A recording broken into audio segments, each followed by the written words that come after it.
nuestra generación, una generación similar a la generación de los días de Noé. Ignoraron todas las señales y especialmente el último llamado que Dios hizo a ese pueblo para salvarlos del diluvio. Hoy también la gente está ignorando el último llamado que Dios hace para librarlos de la destrucción final.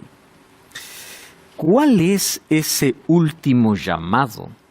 ¿Qué cosa es lo que Dios tiene para nosotros, para nuestro tiempo, el tiempo del fin?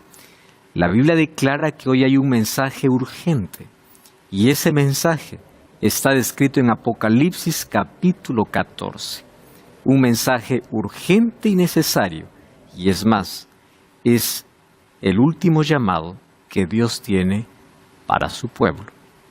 Este llamado es para ti, por lo cual necesitas estar atento y saber de qué se trata esta invitación.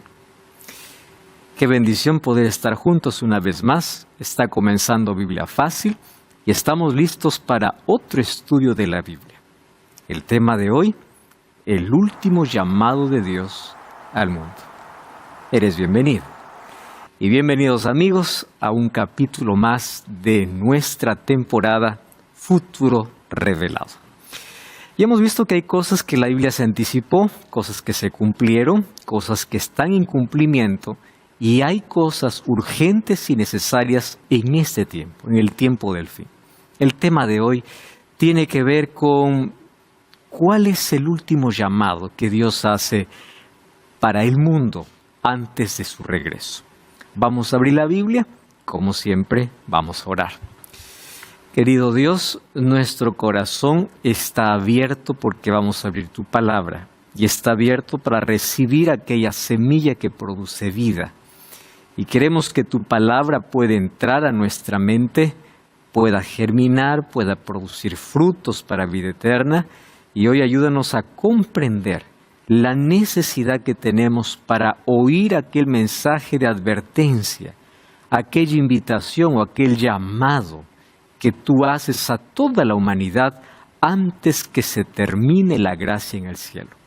Danos, por favor, sabiduría, entendimiento, para que esto no solamente pueda ser comprensible, sino que podamos tomar una actitud correcta de responder a ese llamado con tanta precisión, con tanta rapidez, que no podamos postergar más el tiempo ni dejar para después aquella decisión que hoy podemos tomar. Pedimos tu dirección, tu Santo Espíritu, en el nombre de Jesús. Amén. Muy bien amigos, en nuestro tema de hoy, en esta temporada Futuro Revelado, nuestro tema es el último mensaje al mundo. A través de toda la historia y en cada época, Dios siempre ha tenido un mensaje particular. ¿Qué significa? El mensaje de salvación estuvo desde Eva para toda la humanidad. El mensaje es único, es claro, es preciso, es entendible. Recuerden que cuando Dios mandó establecer el santuario, era como la escuela, la didáctica de Dios para mostrar a su pueblo la gravedad del pecado y el plan de salvación. El santuario era una escuela, era un lugar donde el pueblo era educado, donde recordaba todos los días su condición, pero también la salvación. Solo que en cada época Dios tuvo mensajes precisos para ese momento. Por ejemplo, ¿cuál era el mensaje que Dios tenía para Adán y Eva al momento de caer? Ustedes desobedecieron, merecen la muerte, pero el mensaje para ustedes es: vendrá un Salvador. Saldrá alguien que vencerá, que derrotará a ese enemigo que hoy los hizo caer. ¿Cuál era el mensaje que Dios tenía para el pueblo antediluviano en los días de Noé? Va a venir un diluvio. Ese mensaje era para ese tiempo. No es un mensaje para nuestro tiempo, porque hoy no esperamos más un diluvio. ¿Correcto? Pero el mensaje para ese tiempo era: por favor, ustedes necesitan no solo participar del proyecto, armando el arca, construyendo el arca, necesitan entrar al arca. Probablemente la larga espera hizo que muchos dudaran, la incredulidad creció y al ver que todos los días eran totalmente normales, no había ni siquiera una señal de una nube espesa en el cielo o lluvia, desistieron y fueron. Al final, todos estaban tan distraídos y entretenidos que ignoraron todas las señales. Hasta que dice el libro de Génesis 7 que fue Dios quien cerró el arca, no fue Noé. Y lo que Dios cierra, nadie abre. ¿Qué sucede? Después que Dios cerró el arca, inmediatamente no llovió. Eso dio lugar a que las personas puedan burlarse de Noé al ver de que Noé estaba encerrado y no había lluvia. Pasó todavía algún tiempo, bueno, no mucho tiempo, cuando recién comenzó en el cielo a formarse una pequeña nube negra. Y allí, a partir de allí, comienza el diluvio. Cuando ellos van a tocar la puerta, Noé, por más intento que tenía de poder abrir la puerta, no podía. Dios lo había cerrado antes. El mensaje para esa generación era: ustedes necesitan entrar al arca. El mensaje para el pueblo de Israel a través de Moisés: yo los voy a libertar de Egipto y vamos para la tierra prometida. Crean en Dios, confíen en Dios, vayan bajo la dirección de Dios. Entonces había un mensaje urgente para cada tiempo. Dios levantó profetas mientras el pueblo de Israel estaba en cautiverio. Dios levantó profetas para advertir, para amonestar. Dios levantó profetas para dar un mensaje urgente para cada época. Sin embargo, Dios también tiene un mensaje urgente para el tiempo del fin. Por ejemplo, ¿cuál fue el mensaje urgente que recibieron los judíos antes de la venida de Jesús? Dios levantó a Juan el Bautista. Y el mensaje de Juan el Bautista era: arrepentíos porque el reino de los cielos se ha acercado. ¿Qué reino? Si todavía Jesús no venía en gloria y majestad. Es que el reino en la Biblia tiene dos dimensiones: el reino de gracia y el reino de gloria. El reino de gracia viene a establecer Cristo en la vida, donde el trono está en el corazón, el territorio es la mente y Cristo gobierna. Y el reino de los cielos se había acercado porque Jesús ahora vendría aquí para poder extender esa gracia, mostrar esa gracia. Arrepentíos. Jesús mismo dice en Mateo 4:17, arrepentíos porque el reino de Dios ya llegó. El llamado era urgente al arrepentimiento, aceptar a Jesús. Muy bien. ¿Y cuál es el mensaje para el tiempo del fin? El mensaje para el tiempo del fin encontramos en Apocalipsis 14, en el contexto de un gran conflicto. En Apocalipsis 12 vamos a encontrar una guerra en varias fases. Primero, una guerra en el cielo, donde Satanás pierde y es lanzado a la tierra. Luego, aquí en la tierra, Satanás hace la guerra con Jesús, que quiere destruirlo desde que nace.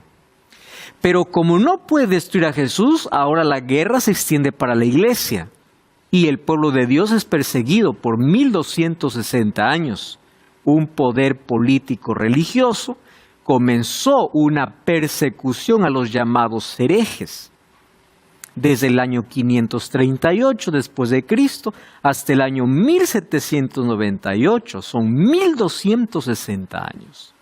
Durante todo ese periodo el pueblo de Dios estuvo ¿dónde? Escondido, en el desierto, en las montañas.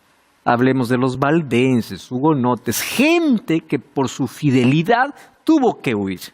Muy bien, pero después ese pueblo de Dios tuvo que salir una vez más del desierto para que forme un remanente, para restaurar las verdades que se había pisoteado durante todo ese tiempo.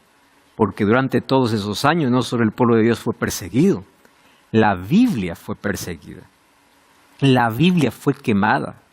La Biblia se intentó destruirla. Y como la Biblia fue silenciada, encadenada, prohibida, comenzaron a surgir dentro del cristianismo tradiciones. El paganismo se infiltró. Costumbres extrañas entraron. Entonces, Dios tendría que levantar un remanente en el tiempo del fin para levantar la palabra de Dios que había sido pisoteada durante 1260 años. Y el diablo ahora hace una guerra contra ese remanente. ¿Y quién es ese remanente? Muy bien, vamos a ver Apocalipsis 12:17. Estoy hablando dentro del contexto del conflicto. Apocalipsis capítulo 12, versículo 17. Dice así: el dragón, que es Satanás, se llenó de ira contra la mujer, se fue a hacer guerra contra el resto de la descendencia, o sea, el remanente. ¿Quiénes son?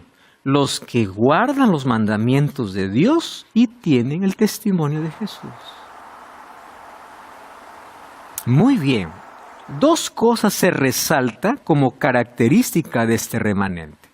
Número uno, proximidad con Dios, el testimonio, la fe de Jesús, relación con Dios. Y la relación con Dios, ¿a qué me lleva? A una obediencia completa a Él. No existe obediencia sin dependencia. Yo primero tengo que aprender a depender de Dios para aprender a obedecer. Pero es imposible decir, yo dependo de Dios y no obedezco. No, porque la verdadera dependencia tiene como resultado obediencia. Por eso, los que guardan los mandamientos de Dios. La pregunta es, ¿acaso el pueblo de Dios no es salvo por la gracia? ¿Por qué la gracia aquí no aparece? Si todos somos salvos por gracia. Es que la gracia verdadera no solamente nos salva, la gracia transforma. La gracia nos coloca en armonía con los principios de Dios. Entonces aquí no está mostrando la causa de la salvación, sino la evidencia. ¿Cuál evidencia? Un verdadero relacionamiento. ¿Qué cosa trae? Obediencia. Muy bien, y ahí aparece el capítulo 13. En el capítulo 13 vemos que Satanás levanta dos aliados. Una bestia que sube de la tierra y otra bestia que sube del mar. Son dos poderes. Uno es político-religioso y el otro es político. Uno actúa en el pasado, actúa en el presente y la otra bestia actuará dentro de poco, ahora en el futuro. Si quieres conocer más sobre estos detalles, te invito a mirar Biblia Fácil Apocalipsis. Hay detalle versículo a versículo sobre cada capítulo de Apocalipsis. ¿Correcto? Ahora apenas estoy avanzando sin detenerme en los detalles. Y luego de ese conflicto aparece el capítulo 14. Y en el capítulo 14 vamos a ver un mensaje urgente que Dios tiene para el mundo. ¿A través de quién? A través del remanente. A través de su pueblo. Miren lo que dice el versículo 12. Aquí está la paciencia de los santos, los que guardan los mandamientos de Dios y la fe de Jesús. Otra vez se repite. Lo mismo que se repitió en Apocalipsis 12:17. ¿Por qué tanto énfasis en la obediencia a los mandamientos de Dios y el relacionamiento con Jesús? Porque esa es la característica del pueblo y siempre ha sido así. Nos salvamos por un relacionamiento correcto con Dios y por una obediencia a Él. ¿Correcto? Porque la verdadera relación siempre trae obediencia. Ese mensaje urgente necesita el mundo escuchar. ¿Quién lo da? Ese remanente. Ahora la pregunta es, ¿cuál es ese mensaje? Y ese mensaje lo vamos a analizar hoy, que está desde el versículo 6, obviamente hasta el versículo 12, pero hoy vamos a analizar ese primer mensaje. Nosotros ya hicimos una temporada completa, es decir, 14 temas hablando solamente de esos 6 versículos. Solo de 6 versículos. Si quieres revisar el mensaje de los 3 ángeles o el último mensaje completo, pues también puedes buscar Biblia Fácil, mensaje de los 3 ángeles, y ahí vas a encontrar la explicación de cada verso. Hoy vamos a ver ese mensaje urgente en el tiempo del fin dado por este pueblo.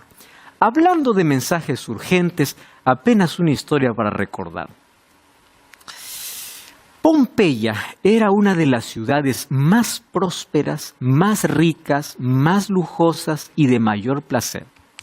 Las personas adineradas, aquellas que se podían dar el lujo de unas vacaciones o estar allí cerca de una playa para ver un atardecer, iban ¿a dónde? A la ciudad de Pompeya. En Pompeya había mucha prosperidad, era una ciudad de consumismo, pero también de lujuria. Era la ciudad del placer. Había un edificio enorme solamente dedicado para la prostitución. La inmoralidad y la religiosidad se mezclaban. Pero cuando hablo de religiosidad, estoy hablando de una religiosidad idólatra. Porque así como ellos amaban tanto el placer, también amaban a sus ídolos. ¿Cuáles eran sus principales ídolos? Júpiter y Apolo y Venus, que eran templos que ellos habían levantado para poder adorar. Muchos incluso de los dioses a quienes ellos adoraban aceptaban la prostitución cúltica, donde se tenía sexo con las sacerdotisas de cada templo y de esa manera incluso adoraban a Dios. Entonces quiero que ustedes se imaginen una ciudad rica, próspera, lujosa, una ciudad que tenía tantos privilegios, ciudad de personas adineradas. Más o menos habían unas 10,000 a 12,000 personas en ese tiempo viviendo allá en Pompeya. Cuando alguien pensaba en una ciudad, un destino turístico, aunque caro, pero vale la pena visitar, para los romanos era Pompeya. Era una ciudad realmente extraordinaria, una ciudad fértil también, los agricultores cultivaban de todo, se han encontrado en excavaciones vinos incluso que ellos preparaban de hace 1900 años. Entonces la gente era entregada al placer, al entretenimiento, al lujo, era la ciudad del arte, del comercio, una ciudad espectacular para todos aquellos que amaban el placer, la lujuria y la inmoralidad. Muy bien, su devoción era el Dios del placer, la ciudad próspera, inmoral y amante del placer. Una ciudad erotizada, lamentablemente tuvo su final un 24 de agosto del año 79. ¿Qué pasó con Pompeya? ¿Qué sucedió si tenía tanto privilegio, tenía los mejores edificios, mejores construcciones, la mejor gente, tenía todo, estaba siempre en la cúspide, ¿no? Como el destino más anhelado y más deseado en ese tiempo? ¿Cómo es que llegó a su fin? Resulta que el monte Vesubio entró en erupción y sepultó la ciudad debajo de una pesada camada de ceniza y lava volcánica. ¿Qué pasó? Presten atención aquí. En el año 79, semanas antes de que el monte Vesubio entre en erupción y sepulte la ciudad, antes de la tragedia, el volcán venía retumbando durante varios días. O sea, ellos tuvieron la oportunidad de recibir o escuchar los avisos de una pronta erupción. Durante varias semanas, ¿no? Estaba retumbando, estaba avisando, estaba dando mensaje. Salgan de la ciudad, salgan de la ciudad. Hasta que llegó aquel trágico día del 24 de agosto del año 79. Las señales de alerta estaban presentes. Los habitantes de Pompeya escuchaban cómo retumbaba. Escuchaban los avisos. Pero ¿qué sucedió? Ignoraron todos los avisos de estruendo, porque ellos estaban disfrutando de la vida, concentrados en sus placeres, ignoraron todo. Muy bien, es una historia real lo que sucedió con Pompeya. Antes de la destrucción, ¿qué cosa hubo? Avisos. Antes del diluvio, ¿quién estuvo? Noé, pidiendo en nombre del Señor que entren al arca. Antes de cada juicio, siempre existen avisos. ¿Cuál es el problema? El problema no es que el mundo no sabe. El problema es que el mundo ignora. Porque el ser humano dice que tiene agudo su oído para escuchar solo aquello que quiere escuchar. Solo aquello que quiere escuchar. El ser humano es experto en ver solo aquello que quiere ver. ¿Y qué cosa es lo que desea? El anhelo de su corazón. Si el corazón está allí amando, solamente obsesionado por el placer, mirará y escuchará solo el placer. Si solamente es obsesionado por el dinero, solamente mirará y seguirá el dinero, ignorando todo lo que sucede alrededor. Antes de la destrucción de Pompeya, estuvieron ellos avisados, pero estaban tan entretenidos, disfrutando la vida y concentrados en sus placeres. Ustedes se acuerdan que cuando ya estudiamos en el tema anterior, Jesús dijo, la venida de Jesús, o la venida del Hijo del Hombre, será como en los días de Noé, Mateo 24, 37 en adelante. Y en los días de Noé dice, todos estarán comiendo, bebiendo, casándose y dándose en casamiento. Uno piensa y dice, no hay ningún pecado. Diferente hubiese sido que Jesús hubiese dicho así, esa gente, yo tomo a la generación diluviana con 4 Is, ¿no? Una gente insensible, una gente incrédula, una gente idólatra. Incrédula, idólatra, insensible. Tres características. Jesús, inmoral, ahí está la cuarta, ¿no? Inmoral, totalmente inmoral. Jesús no mencionó ninguna. No dijo, esta generación incrédula, inmoral, idólatra, insensible. No, pudo haber mencionado sus pecados, pero no lo mencionó. Mencionó cosas comunes. Comiendo, bebiendo, casándose. ¿Por qué razón?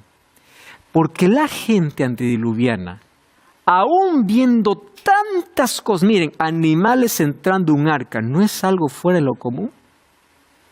Pero ellos ignoraron, o aunque lo vieron, no le dieron importancia, porque estaban concentrados en su propia rutina. Eso es lo que sucede hoy. Hay mucha gente que está hundida en pecado, pero hay otra gente que simplemente está distraída. Está sucediendo tantas cosas en el mundo que ya le importa, ignora todo. Hoy las noticias lo vemos solo como un dato estadístico más. ¿Crece la violencia? Sí, tiene que crecer. ¿Crece la corrupción? Sí, tiene que crecer. ¿El mundo va de mal en peor? Sí, así va. Ignoramos todo y no analizamos que cada una de esas cosas, para nosotros, ¿qué cosa llega a ser? Una alerta. Una alerta.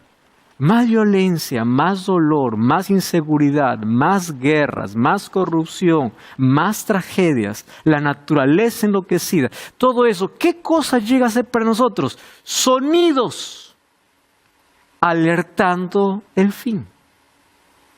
Pero como Pompeya, como los antediluvianos, ante todos los avisos nosotros los silenciamos porque estamos tan obsesionados en nuestra agenda, en nuestra rutina, en nuestros placeres, en nuestra búsqueda por dinero, en nuestra búsqueda por lo mejor, que nos olvidamos de que el fin está llegando.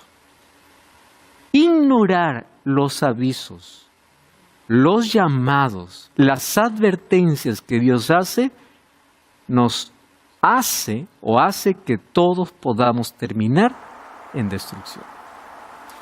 Plinio el joven, que era un político romano, fue testigo del evento cuando él escribió una carta al historiador Tácito, le escribió así, hablando de la destrucción, ¿no?, de Pompeya. La oscuridad se extendió sobre nosotros, no como una noche sin luna, sino como una habitación cerrada con las lámparas apagadas. Podíamos oír los gritos de mujeres, el llanto de niños, el llanto de hombres. Algunos buscaban a sus hijos, otros buscaban a sus padres. Algunos rezaban pidiendo la muerte por miedo a la muerte misma. Muchos alzaron las manos a los dioses, pero para la mayoría no había Dios en ninguna parte. La noche final había caído sobre el mundo. ¿Resultado de qué? Ignorar todas las advertencias. Verónica. Quería preguntarle, teniendo en cuenta que el último primer mandatario del papado, es de nacionalidad estadounidense, y considerando los dos poderes de la bestia y considerando que Roma, Europa y Estados Unidos son los dos grandes poderes, ¿podríamos tomar esto como una señal de las dos bestias? Cuando Apocalipsis habla acerca de las dos bestias, no nos presenta detalles sobre la nacionalidad y ni siquiera características específicas. Entonces, todo lo que podamos decir es solamente especulación. Lo que la Biblia menciona es que llegará un momento en que estos dos poderes se unirán para oprimir al pueblo de Dios. Pero no tiene nada que ver en sí con la nacionalidad o con alguna característica específica. La Biblia solamente menciona, ¿no?, de que en un momento dado se dará esta unión. Ahora, esto obviamente, bueno, es otro tema, pero estamos tocándolo aquí justamente por tu pregunta. Hace mucho tiempo, especialmente después de la pandemia, existe en todo el mundo, especialmente dentro del poder político, la noción de que el mundo necesita un líder mundial, de que se necesita unidad, pero no pensando en religión, pensando en la contaminación ambiental, pensando en cómo reaccionar ante una tragedia, ante una nueva pandemia. Como uno de los temas que más me interesó y me atrapó fue las profecías, vi muchos videos de un pastor, Alberto Lascarro, donde él hablaba mucho y explicaba las profecías y hablaba mucho de los poderes, grandes poderes políticos y las bestias tengo entendido que se relacionan directamente al poder político.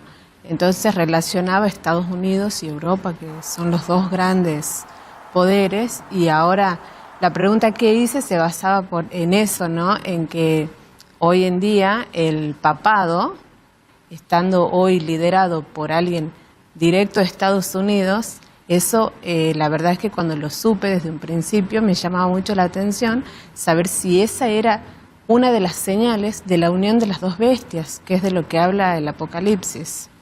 Ya se escribieron algunas encíclicas. Por ejemplo, la encíclica Laudato Si es cómo cuidar el medio ambiente. Y dentro de la ONU, ¿qué cosas se está estudiando?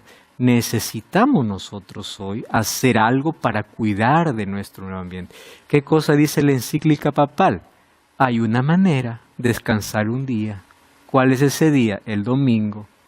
Y ese día primero vendrá como una solución y luego vendrá como una imposición de adoración, como dice Apocalipsis capítulo 13.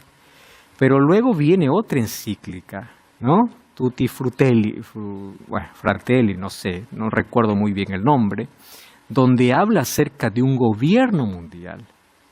¿Para qué? Para que se pueda finalmente colocar soluciones precisas ante cualquier tragedia. Entonces hay varias cosas encaminadas. No sabemos exactamente el tiempo cuando esto se va a cumplir. Lo que sabemos es que la profecía está en su curso, está en andamiento. ¿Sí? Bueno, vamos a una brevísima pausa y luego vengo con otra vez un lenguaje simbólico para revelar eventos importantes antes del regreso de Jesús. Uno de ellos es el mensaje de los 3 ángeles que está en Apocalipsis 14. ¿Qué significa ese mensaje y por qué es tan importante? Quiero presentarte la revista Esperanza, Biblia Fácil, Apocalipsis. Aquí vas a comprender las profecías del tiempo del fin. Puedes solicitarla ahora mismo enviando un mensaje de texto a nuestro número de WhatsApp, que es el +5512 9810 1460. Te repito, más 5512 9810 1460. Te vamos a enviar un enlace para que tú puedas allí colocar algunos datos que son totalmente confidenciales y luego te vamos a enviar obviamente el curso totalmente gratis. Puedes enviar ahora mismo ese mensaje de texto al WhatsApp más 5512 9810 1460. Está disponible y es gratis. Aprovecha ahora mismo. Muy bien, continuamos entonces con nuestro estudio. Juan Carlos tenía una pregunta. Sí, en Apocalipsis 13 veo que se menciona dos bestias. Sí. Y yo veo que las dos tienen características diferentes. Yo quisiera saber cuáles son esas dos bestias, a qué se refiere y si esas profecías tienen algún vínculo para el pasado, el presente o si en el futuro también van a estar vigentes. Muy bien. Querido Juan Carlos, yo te voy a dar la respuesta, pero muchas personas que están ahí dicen, pero ¿cómo una respuesta así? Yo tengo, ya hemos hecho aquí una temporada sobre Apocalipsis. Yo te voy a invitar que después de la respuesta incluso puedas acompañar y las personas que están escuchando ahora acompañen Biblia Fácil Apocalipsis, donde está con detalles el por qué esas bestias representan esos poderes. Pero ya que me hiciste la pregunta, te voy a dar la respuesta sin presentarte los detalles que el mismo texto presenta. La primera bestia es una bestia que surge del mar, de un lugar poblado, haciendo referencia a Europa. Por las características que presenta, esa bestia tiene una relación estrecha con Daniel capítulo 7, donde surge un cuerno pequeño después que la cuarta bestia desaparece. Y la cuarta bestia en Daniel 7 es Roma imperial, la Roma política. Pero cuando desaparece la Roma política o la Roma imperial, quien ocupa la figura predominante es la Roma papal. Entonces Roma tiene dos fases, imperial y papal. Entonces, las características que presenta sobre esa primera bestia que persigue, que blasfema, es obviamente Roma papal, después que Roma imperial dejó de existir. La segunda bestia es una bestia que sube de la tierra, un lugar totalmente despoblado, pero un lugar de libertad. Hay muchos mitos respecto a la bestia del Apocalipsis. Hay gente que puede creer que es un monstruo, un leviatán, pero nunca se imaginaría que es un poder religioso y un político. Y mucho menos que ese poder religioso es el papado de la Iglesia Católica y que el otro poder podría ser el imperio dominante, que hoy se vende como los derechos humanos, podríamos decir Estados Unidos. Y es interesante ver que ambos tienen características muy fieles a estos dos poderes. Un día, cansados de la persecución en Europa, un grupo de padres peregrinos fueron en busca de libertad y llegaron a una tierra de libertad llamado Estados Unidos. Hasta ahora se celebra el Día de Acción de Gracias recordando la llegada de los padres peregrinos. En el mes de noviembre ellos llegaron en un barco llamado Mayflower. Cuando ellos desembarcaron, ellos allí, luego de algunos años, colocaron su primera constitución. Nosotros necesitamos, decía, un país sin rey y una iglesia sin papa, porque ellos vinieron por la persecución. Pero este es un país de libertad que habla como cordero, defiende la libertad, pero en un momento dado se unirá a ese poder anterior que dice que tuvo una herida mortal, y esa herida mortal fue en el año 1798, cuando el Papa Pío VI fue encarcelado por orden de Napoleón Bonaparte, mientras celebraba allí su aniversario, ¿no? Ahí se le acabaron los privilegios. Pero en 1929 Mussolini entrega las 29 hectáreas que hoy forma el Vaticano. Esa herida hoy está siendo curada. Hoy nadie más recuerda todos los abusos y las persecuciones, pero llegará un momento dentro de poco que esos dos poderes, Estados Unidos y el sistema papal, se unirá para poder imponer una ley, y esa ley va en contra de la ley de Dios. Por eso ahí aparece el remanente. Guardan los mandamientos de Dios porque no se doblegan ante leyes humanas. Entonces, parte de la profecía fue cumplida, parte de la profecía está en cumplimiento, pero la unión de esos dos poderes todavía está en proceso y en cualquier momento se dará. No podemos dar alguna fecha, no podemos especular, pero está en proceso para que eso se realice. ¿Correcto? Pero más detalles ahí en Biblia Fácil Apocalipsis. Continuamos entonces aquí con nuestro estudio. Hoy tenemos tantos sonidos alertando el tiempo del fin. ¿Cuál es ese sonido? ¿Cuál es ese mensaje? Analicemos. Apocalipsis 14, 6 y 7.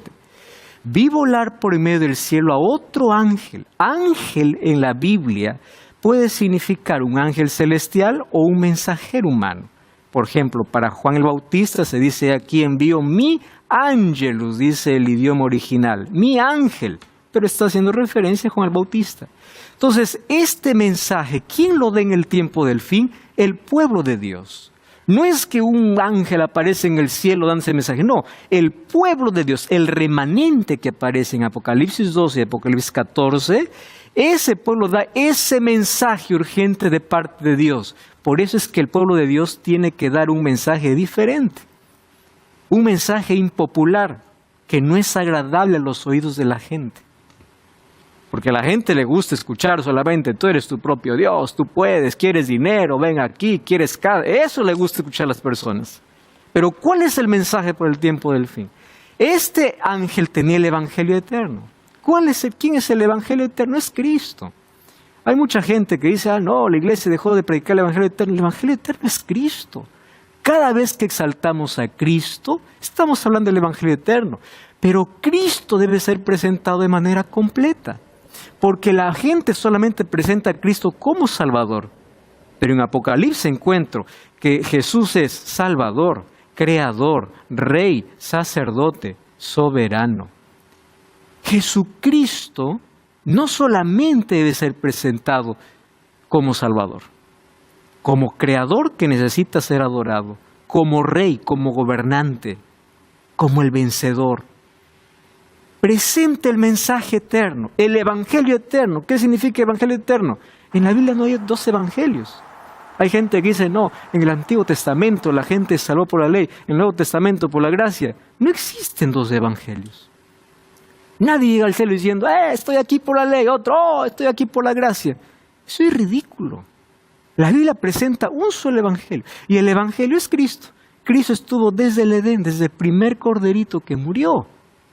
La salvación fue por fe y gracia, Antiguo y Nuevo Testamento. El evangelio es eterno y el evangelio es Cristo.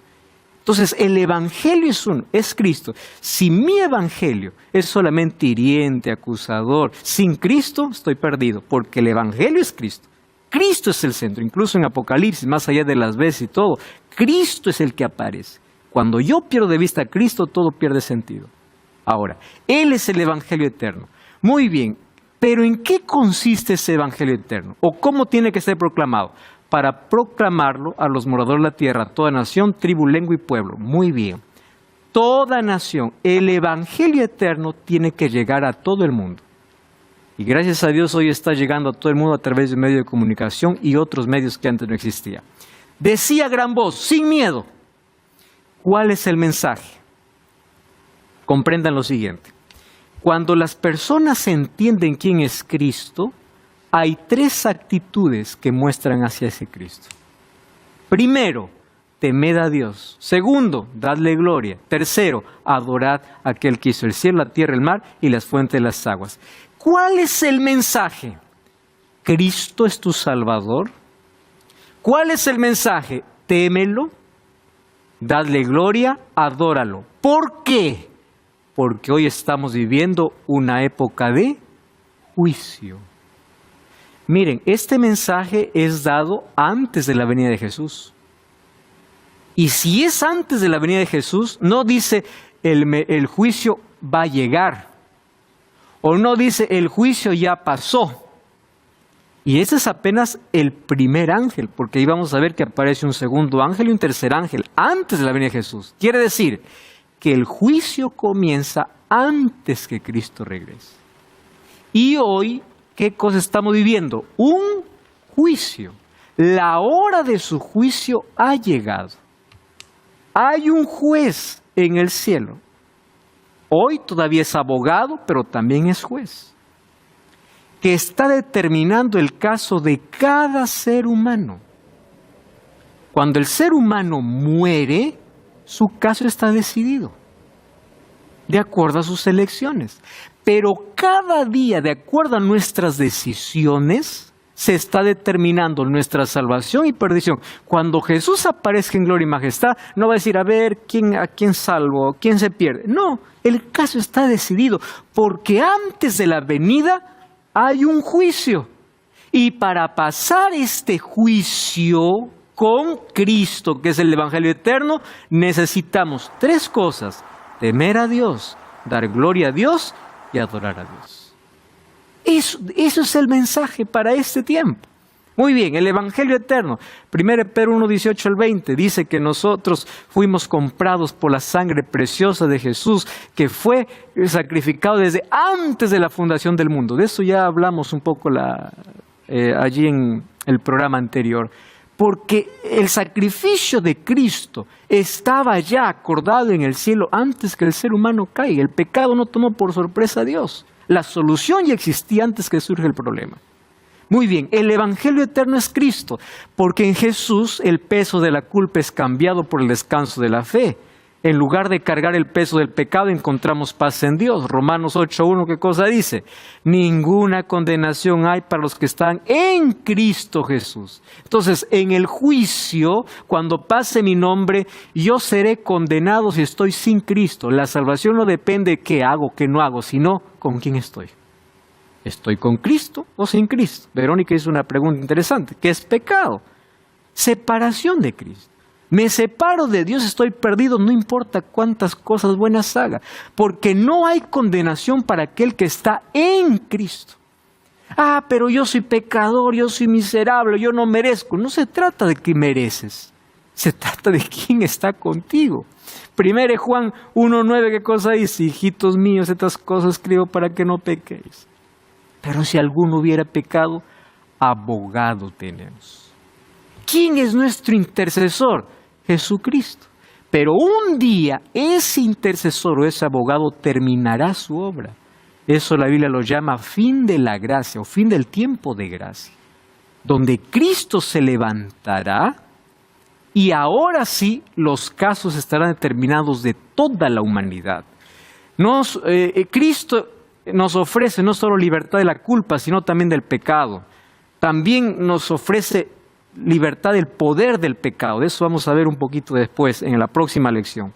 Él murió la muerte que merecíamos, cambió su justicia por nuestra pecaminosidad, nuestra debilidad por su fortaleza, nuestra derrota por su victoria. Este es el Evangelio eterno, que tiene que ser predicado a cada nación, tribu, lengua y pueblo. Hoy el mensaje está siendo divulgado por internet, radio, TV, literatura, en fin. Sí, Facundo. Pastor, una pregunta. ¿Cómo estar seguros que andamos o estamos en Cristo? Muy bien, muy buena tu pregunta. La única seguridad que tenemos si estamos en Cristo es al ver los resultados en nuestra vida. No se trata de cuántos años estoy en la iglesia, sino se trata de cuánto tiempo estoy con Cristo. ¿Cuál es la seguridad que yo tengo si estoy con Cristo? Yo veo cambios en mi vida. La vida cristiana no es estática. ¿Y acepté a Jesús? Muy bien, y sigo siendo el mismo. No, la vida cristiana es progresiva. Hoy mejor que ayer, mañana mejor que hoy, cada día más semejante a Cristo. Para que eso suceda, ¿qué necesito? Todos los días leer la Biblia, orar y testificar. ¿Qué significa eso? El día que yo no abro su palabra y no escucho la voz de Dios, mi oído, mi sensibilidad se va perdiendo. Porque mi oído tiene que estar atento a lo que Dios me dice a través de su palabra. Cada vez que abro la Biblia, yo me someto a Cristo, para escuchar a Cristo. Cada vez que yo oro, yo me someto a Cristo para que Él haga su voluntad. La oración no es para pedir que Dios cumpla mis caprichos o mis deseos. La oración es para yo someterme a la voluntad de Dios. Entonces, sometimiento, estudio de la Biblia, lo que estamos haciendo aquí, eso es estar en Cristo. Dedicar tiempo al estudio de la Biblia, dedicar tiempo a la oración, dedicar tiempo en una oportunidad que yo tengo a testificar, a hablar de mi fe, a hablar de Cristo. Eso es estar en Cristo. ¿Qué sucede? Cuando yo estoy en Cristo, ¿cuáles son los cambios? Yo no me doy cuenta, la gente se da cuenta. Tu forma de hablar, tu forma de reír, tu forma de vestir, tu forma de hacer trato, tu carácter cambia. Porque aquel que está en Cristo, dice 2 Corintios 5:17, es nueva criatura. Y esa nueva criatura es que hay una nueva naturaleza dentro de ti que va creciendo, haciendo que la otra naturaleza que un día será arrancada cuando Jesús venga, esa naturaleza vaya siendo dominada. La naturaleza pecaminosa es dominada y la naturaleza de Cristo es resaltada. Estar en Cristo es caminar con Cristo. Y para caminar con Cristo necesitamos palabra, oración y testificación. ¿Correcto? Muy bien. El mensaje del Evangelio eterno tiene que llegar a toda nación, tribu, lengua y pueblo. Primero, entonces, ¿cuál es la respuesta? Cuando yo entiendo ese mensaje, temer a Dios. Temer a Dios no significa tener miedo.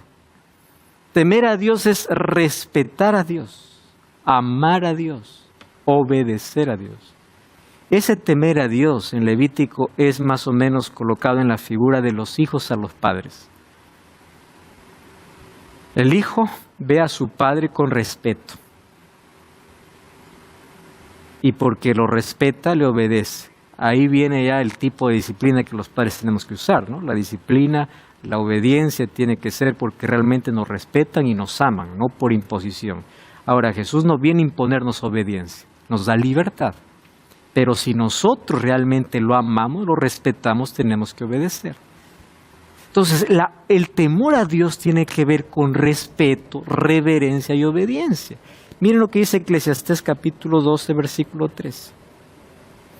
En el libro de Eclesiastés y en el Antiguo Testamento se hablaba acerca del juicio con Salomón. Apocalipsis o Eclesiastés 12, 13 dice así: el fin de todo el discurso oído es este.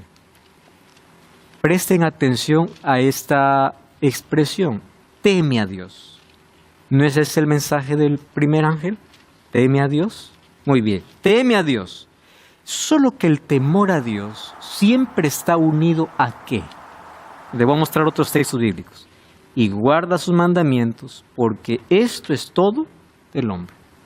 Porque Dios traerá toda obra a juicio. Otra vez, el temor a Dios está relacionado ¿con qué? Con juicio. Toda obra a juicio, juntamente con toda cosa encubierta, sea buena o sea mala. Entonces, ¿quieres pasar bien el juicio? Obedece. La obediencia a Dios. Teme a Dios. Vamos a Deuteronomio capítulo 13, Antiguo Testamento. Deuteronomio capítulo 13. Miren lo que dice el versículo 4. Deuteronomio 13, 4. En pos de Jehová vuestro Dios andaréis. Y otra vez allí la expresión, a Él temeréis. ¿Qué significa temer a Dios? Guardaréis sus mandamientos, escucharéis su voz, a Él serviréis y a Él seguiréis. La palabra seguir es, a Él os uniréis. Miren lo que dice Deuteronomio capítulo 10, versículo 12. Ahora pues, Israel, ¿qué pide Jehová tu Dios de ti, sino que temas? Muy bien, ¿qué significa temer a Dios? Que andes en sus caminos, que lo ames, que sirvas a Jehová con todo tu corazón y con toda tu alma, que guarde los mandamientos de Jehová y sus estatutos. O sea, no existe temor a Dios sin obediencia. Pero este mensaje no es popular. Este mensaje asusta a la gente. Porque la gente quiere vivir como quiere. Yo quiero servir a Dios a mi manera. Guardar mandamientos, no. Mandamiento fue para el judío. Mandamiento fue para el antiguo. En el próximo capítulo, los próximos capítulos vamos a ver que los mandamientos son principios morales. No matarás no es para el judío. No cometerás adulterio no es para el judío. Son principios morales. Entonces, cuando Dios dice, obedéceme, respétame, es cuando yo tengo en mi mente de manera clara que Él es mi Salvador, mi Señor. Él es el Evangelio eterno. Alguien que tiene claro quién es Dios, lo va, en primer lugar, ¿qué cosa? A respetar. Dar gloria a Dios. 1 Corintios 10:31 que dice, todo lo que hagáis, todo lo que hacéis, hacedlo para la gloria de Dios. Incluso lo que coméis o bebéis. ¿Qué significa eso? Dar gloria a Dios es, una vez que yo obedezco a Dios, camino bajo los principios de Dios, yo me parezco a Dios. ¿En qué sentido? La gloria de Dios se refleja en mi vida. Un día Moisés le dijo al Señor, muéstrame tu gloria. ¿Qué le mostró Dios? Su carácter. En Números 12, ¿qué cosa dice? Y Moisés llegó a ser el hombre más manso de la tierra. ¿Manso? ¿Recuerdan que un día huyó de Egipto por matar? ¿En qué momento se convirtió manso?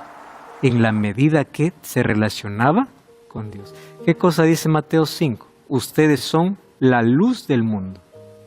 ¿Yo la luz? Si en Juan 8:12 dice, yo soy la luz del mundo. No, yo reflejo la luz. Yo soy luz para otros, ¿por qué? Porque yo reflejo la luz. Es como la luna y el sol. Quien tiene la luz es el sol. La luna es un reflejo. Así somos los seres humanos. Entonces, dar gloria a Dios es, las personas ven la gloria de Dios en mi vida, un cambio en mi vida.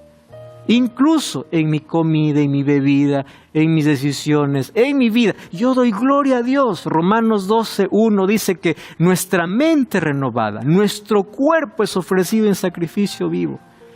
Porque la hora de su juicio llegó. Este mensaje se proclama antes de la venida de Jesús. Y ahora en el cielo se está realizando un juicio para definir la salvación de acuerdo a las elecciones personales. Satanás dijo, Dios es injusto. Dios en el juicio demuestra que Él es justo.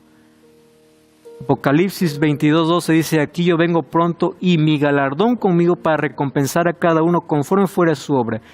Quiere decir que cuando Jesús viene, no viene para decir, a ver, ¿para quién la recompensa? No, la recompensa ya está decidida. ¿Por qué? Porque en la hora del juicio, ahora se ha decidido. ¿De acuerdo a qué?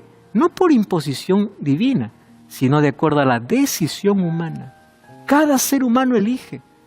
En Mateo 25, cuando dice, y separará los cabritos de las ovejas, no es que Jesús viene, a ver, tú a este lado. No, cada uno ya está decidido su destino, porque en la hora del juicio, ahora se está definiendo el destino de cada ser humano.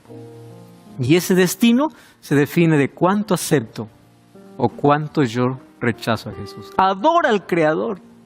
La naturaleza es un libro abierto para decir que hay un Dios creador. No vengo a la casualidad.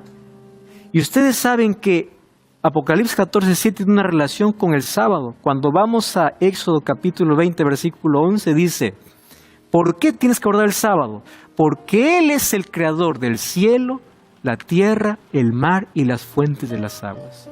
La adoración a Dios es con mi vida, pero también respetando el día que Él establecido desde la creación, porque no lo estableció en el Sinaí, lo estableció en Génesis 2 cuando no había pecado. Dios levantó un monumento en el tiempo, el sábado, para recordarte que no eres fruto de la evolución, que somos obra de sus manos. Somos obra de ese Creador. Y en el libro de Apocalipsis capítulo 4, versículo 11, Señor, digno eres de recibir la gloria, la honra y el poder, porque tú creaste todas las cosas y por tu voluntad existen y fueron creadas. ¿Por qué necesitamos adorar? Porque Él no solamente es el Salvador, Él es el Creador. Entonces Apocalipsis 14 es un llamado a la obediencia, a vivir glorificando a Dios. En la era del materialismo, adora al Creador, y es un mensaje de esperanza. ¿Por qué un mensaje de esperanza? Porque en este juicio tú tienes un abogado y hoy tienes vida. Y mientras tienes vida, tienes la oportunidad de poder elegir correctamente de qué lado estar. ¿Qué estás adorando? Cosas, personas, lo material. ¿Qué estás adorando? Adora a Dios, obedece a Dios. Vive para dar gloria a Dios. Es el propósito de tu vida. Ah, pastor, siento que mi vida no tiene sentido. Es que estás viviendo fuera del propósito. Tú no viniste de la casualidad, tú viniste por obra de Dios. Y Dios tiene un mensaje para ti. Tú eres mi hijo. Yo te creé para darme gloria. Mas tú estás buscando por tus propios caminos y finalmente acabas perdido. Mas hoy tienes vida y tiene la oportunidad de poder reconocerme como tu creador, temerme, darme gloria, porque en este juicio tú puedes salir vencedor si estás conmigo.